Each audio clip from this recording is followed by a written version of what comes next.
आगे पढ़ेंगे।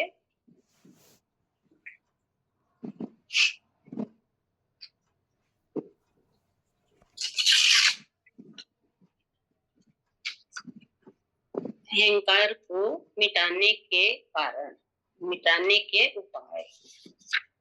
अहंकार कैसे मिटे, इसके उपाय हमें अष्टावक्र जी हमें भी बता रहे हैं और जनक जी को बताया। अष्टावक्र जी कहते हैं, प्रियंका रिकॉर्ड कर लेना। हरिओम प्रियंका। हाँ कर रही हूँ माँ। हाँ ठीक, बहुत अच्छा। अहंकार को मिटाने के लिए अष्टावक्र जी कह रहे हैं जनक जी से कि यदि मनुष्य मैं से मुक्त हो जाए, अर्थात मैं करता नहीं हूँ, यह सृष्टि अपने विशिष्ट नियमों से चल रही, ये जान ले कि ये सृष्टि अपने विशिष्ट नियमों से चल रही है, परमात्मा ही एकमात्र करता है, तो ऐसा विश्वास पूर्वक मान लेना ही अहंकार से मुक्ति के लिए पर्याप्त है। पहला पॉइंट इसमें बताया है,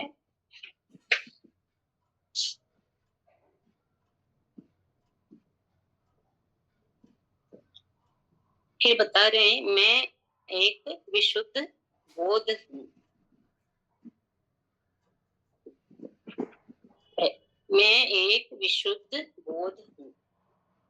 इस पर बता रहे हैं ज्ञान शिरोमणि अष्टावक्र जी इस सूत्र में उपयुक्त बोध की अनिवार्यता बताते हुए कहते हैं कि अहंकार मात्र छोड़ देने से, कर्तापन छोड़ देने से आवश्यक नहीं है कि परम तत्व मिल जाए। अहंकार छोड़ देने से आवश्यक नहीं है कि परम तत्व मिल ही जाए, क्योंकि छूटने की भ्रांति हो सकती है। वे एक उपमा से इस तथ्य की पुष्टि करने के लिए कहते हैं कि अंधकार नहीं है, केवल ये मान लेने से अंधकार विलुप्त नहीं हो सकता, वह तो दीप जलाने से ही दूर होगा। इसलिए आत्मज्ञान के लिए मनुष्य को निश्चय पूर्वक मानना होगा कि मैं बोध स्वरूप आत्मा हूँ। कह रहे हैं निश्चय पूर्वक, पूरा निश्चय हो कि मैं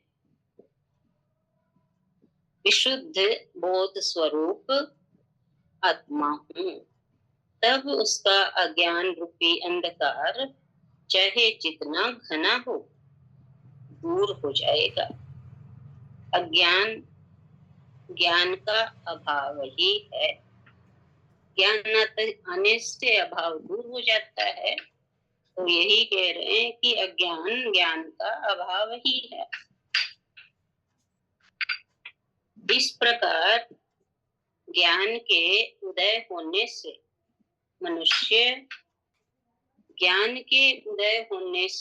मनुष्य शोक रहित होकर सुखी हो सकता है। अज्ञान के कारण मनुष्य की अनेक अपेक्षाएं होती हैं और उनके पूरी न होने पर उसको दुख होता है। अतः जो मिला है वो अमूल्य है, उसी में संतोष करके जीना, कृतज्ञ भाव से जीना ही परम सुख है। ये बताया हमें कि मैं एक बोध स्वरूप आत्मा हूँ। दूसरा बता रहे हैं आत्मा और सृष्टि का संबंध।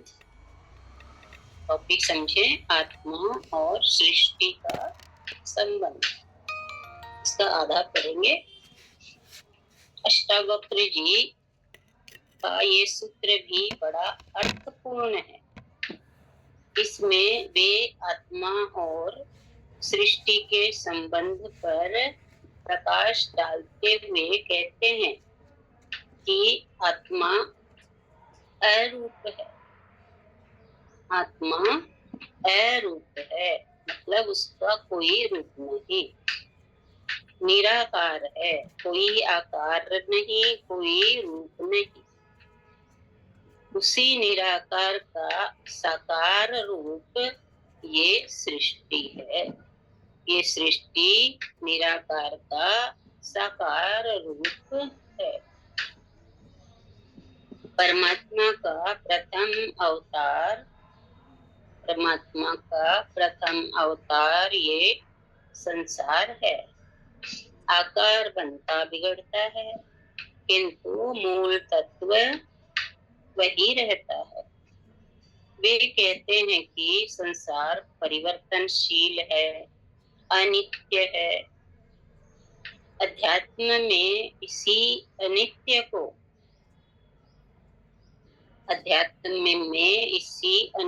को भ्रम कहा है। जो आज है कल नहीं रहेगा। शाश्वत केवल चैतन्य आत्मा है। शाश्वत केवल चैतन्य आत्म तत्व है। संसार के विषय में अष्टावक्र जी कहते हैं कि मनुष्य के मन में जैसे भाव होते हैं वैसे उसे संसार दिखाई देता है, किंतु संसार उससे भिन्न होता है। कहने का भाव कि जिसकी जैसी भावना होती है उसी के अनुसार ही उसे संसार दिखाई देता है, लेकिन संसार उससे भिन्न है। गुरुदेव ने वाणी दी थी ना, ये दुनिया उनके लिए गुलाब जिन्होंने खिलना सीखा। तो दुनिया न गुलाब सी है न कांटों सी है। दुनिया विजन नजरिए पर डिपेंड है। वही बात अष्टावक्र जी ज्ञान में हमें बता रहे कि जैसा मन का भाव होता है उसे संसार वैसा ही दिखता है, किंतु जैसा दिखता है वैसा संसार नहीं। कुछ लोग कहते हैं ईश्वर की सृष्टि बहुत सुंदर है, पर कुछ को इसमें दुख ही दुख नजर आता है। ये मनुष्य की दृष्टि है, दोष सृष्टि का नहीं, देखने वाले की दृष्टि का है। पूर्ण सत्य उसी को कह सकते हैं जो शाश्वत है। जो शाश्वत नहीं है वो सत्य नहीं हो सकता। इतना ही देते हैं। तो हमें यही आत्मा और सृष्टि का संबंध बता रहे हैं। हमने थोड़ा पढ़ा कि आत्मा और सृष्टि का संबंध किस प्रकार है। उस पर हमें बता रहे हैं कि आत्मा जो है उसका न आकार है न रूप है, वो अरूपी है और निराकार है।